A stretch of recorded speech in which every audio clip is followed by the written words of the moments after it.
March 4th, 2022, these were the texts 21-year-old college student Gavin received after getting home from a night out with friends. Hey, is this Gavin? Yes, who's this? It's Alex. Where you at? Send your location. I'm at home. What happened to you? What number is this? I'm using my friend's phone. We're stranded at the bar. Can you call us an Uber to your house? What? Why don't you just do it? Dude, my app isn't working. Just figure it out. I don't even know what that means. Just send your address. Gavin was out with his friends Alex and Omar, and they were last with each other at a bar in Dallas called Parliament. The trio was getting ready to wrap up the night, but Alex stayed behind when he saw other friends at the bar. So Gavin and Omar went home, and about an hour passed with no contact between the three. That was when Gavin received the text from the random number, and as you see, they claimed to be Alex using his friend's phone. Alex had lost his phone, and he was using his friend's phone, who Gavin apparently had never met before. He was asking Gavin to call him an Uber, since according to him, it wasn't working on his phone. Gavin refuses, basically noting how silly that sounds, and tells him to call his own. The conversation picks up here, where Alex agrees to apparently call his own Uber and asks for Gavin's address. Gavin stated that this was around the time he was becoming slightly suspicious, but he still gave his address, however not without making a comment about how he should memorize his address by now. He says he cut him some slack due to the fact that he was drinking. Gavin asked him why he was using his friend's cell phone, to which he got a response that Alex lost his phone. He then lets them know that they're on their way, and when Gavin asks Alex if he knew his friend, he responds, "Nah, he's cool though." 10 minutes later, the number sends a text that truly starts to make the conversation suspicious. "Can we just come in through the front door when we get there?" As if asking Gavin to leave the door unlocked. It was at this moment that he started to question everything about the interaction, from the first text being, "Hey, is this Gavin?" to the asking Gavin to call them an Uber, to now the leaving the door unlocked. He tried to call the number, but it rang and went to voicemail. He then tried to text and call Alex's number repeatedly, but it would just keep going to voicemail, and the text would just say delivered. Gavin stopped answering this foreign number now, and called his friend Omar to ask him if he'd heard anything from Alex, to which Omar said he had not. After reading Omar all of the texts, Omar agreed something was off. They looked to call the bar Parliament, but there was no number listed online to call.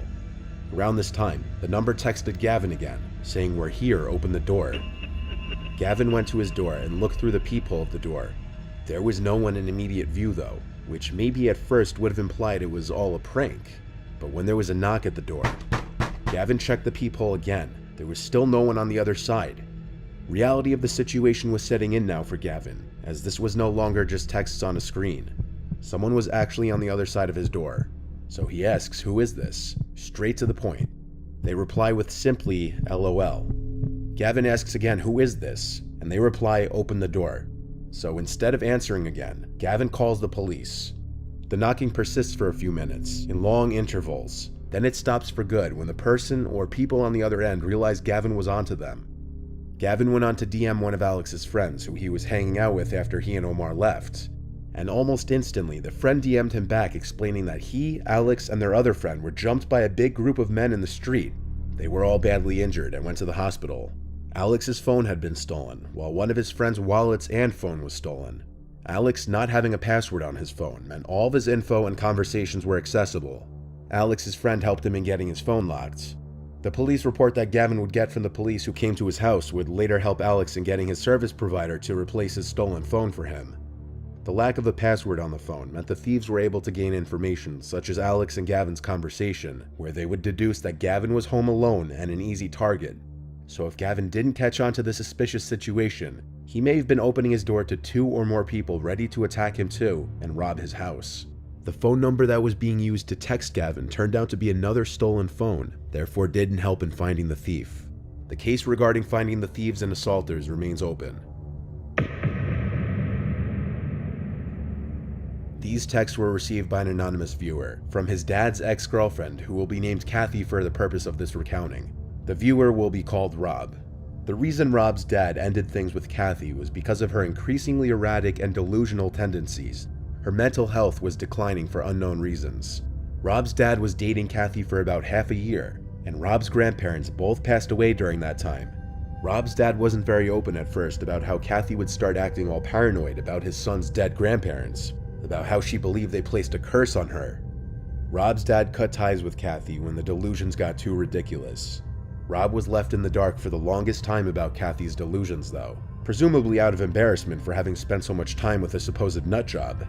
It wasn't long after his father's breakup with Kathy that Rob would receive texts from her himself. When her attempts at reaching his father no longer worked, she clearly went to him instead. Kathy texted Rob, "Hello, sweetie, I need your help." Rob replied, "With what? What's up?" "Your father's parents put a curse on me. I need you to tell me the cemetery and plot number they were buried at." "What do you mean they put a curse on you?" "I keep hearing their voices and having bad premonitions. I know it sounds crazy, but I need it to stop." Of course, being told by somebody that they were hearing your dead grandparents' voices would be a clear indication that the person is completely unhinged.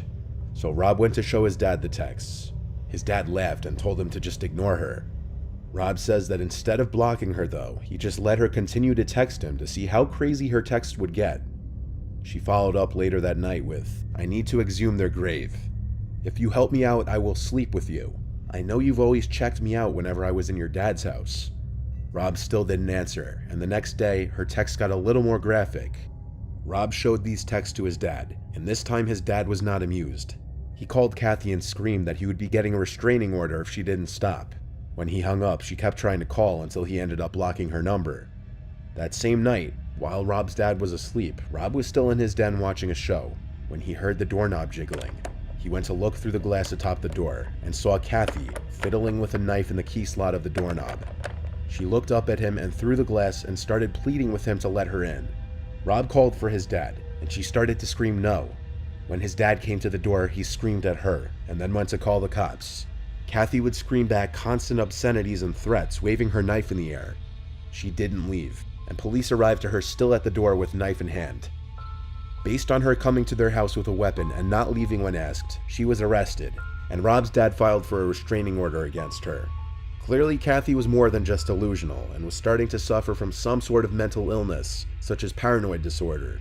This does not mean she wasn't a danger to others though, as well as herself, evident by the knife she brought to their house and attempting to break into their house. Luckily, no one was hurt. An 18-year-old girl named Leanna, living in Hoboken, New Jersey, was at a local bar with her friend on a Saturday. That's when she got a notification that someone was trying to send her a message on Instagram. Usually people disregard these message requests, as they're messages from people you don't follow back on Instagram. In a girl's shoes, those message requests are 9 times out of 10 men sending them flirtatious and often creepy messages. A lot of people don't ever check these messages, but sometimes when you get that notification that someone sent you a message request, curiosity gets the better of you. In this case, Leanna opened the DM, and it was from some random account with no profile picture and no followers, asking her if she was at McSwiggin's, a local bar in Hoboken. Right away, this is cause for alarm, of course, because this would be coming from someone who knew where she was at that exact moment, someone intentionally using a fake Instagram account. Leanna follows with, "Yes, who's this? You look good in that pink top. Aren't you 18 though? Shouldn't be in a bar. I won't tell anyone though. Who is this? Just a guy who thinks you're really attractive." By this point, Leanna assumes it's a prank by someone she knows, and asks who's messing with her. The person replies it's neither of the names she just mentioned. Upon Leanna asking for a selfie, the person replies, "Can't." The girls look around the bar for anybody that could be alone, mainly an older, predatory-looking man. They saw a few men that appeared to be alone sitting at the bar. None of them were eyeing the girls, though. That's when she says, "Okay, bye, we're leaving." Moderately uncomfortable, the two girls leave the crowded bar and start walking. They go to another bar nearby, which is far less crowded than the first. They sit at the bar and order a few drinks, looking for young guys to talk to, when Leanna's phone vibrates again, and she gets another creepy message from the person. It said, "This is my favorite bar, good choice." Leanna shows her friend the message, and then the two start looking around the bar for someone who could be sending the messages. And as if he was looking to be found out, Leanna saw a man sitting on the bar stool closest to the door, looking at her with a blank, wide-eyed expression. She says the best way she could describe his appearance was the killer from the movie The Lovely Bones, mainly because of his glasses, hair, and mustache. They made extended eye contact, to the point that it seemed the man was outwardly trying to be creepy, making it obvious who he was. The girls asked the bartender for help. They showed him the DM she was getting and then pointed at the man, who in response to being pointed at, started looking around the room, in any direction but towards the girls. The bartender went over and told the guy in a loud, commanding voice to leave the bar without question, threatening to kick his ass if he didn't leave the girls alone. The man left the establishment, surely feeling at least some sense of embarrassment, as anyone would. Leanna and her friends stayed at the bar for about half an hour, only to avoid running into the man outside. But Leanna says their mood to stay out was gone after that creepy encounter, and they just wanted to know who that was, or how he knew Leanna and where she was at that moment. When the girls left, they began walking home. They were on 2nd Street, a quiet one-way road, especially at the hour they were walking. They were being mindful of their surroundings, making sure they weren't being followed. But even when you think you're aware of your surroundings, the unexpected can always happen. Leanna and her friend heard running footsteps from behind them out of the blue, and there was no time to react before the man grabs Leanna with one arm around her face and mouth and the other around her waist. He picked her up as she tried to scream and fight, and of course her friend did the screaming for her and continued to hit at the man. The commotion caught the attention of people from around the corner, and a few people came to the scene. The man released his grip from the girl and walked away quickly. Nobody went after the man. The girls called the police there on the spot. Leanna showed the police the DMs, and 2 witnesses backed up their story as well. A police report was made and a case was opened to find the man in question. Leanna would speak to detectives at her home a few days later, who gathered all the information she could give. They would later use the surveillance footage from the 2 bars, but the police have not yet been able to match the man seen in the footage to anybody. As a precaution, she still has her Instagram disabled to this day. If someone is dedicated enough, they can find someone through their Instagram by keeping track of what places they go to in their pictures, what school they go to, and who they associate with. That's why it often is a good idea to keep your Instagram private.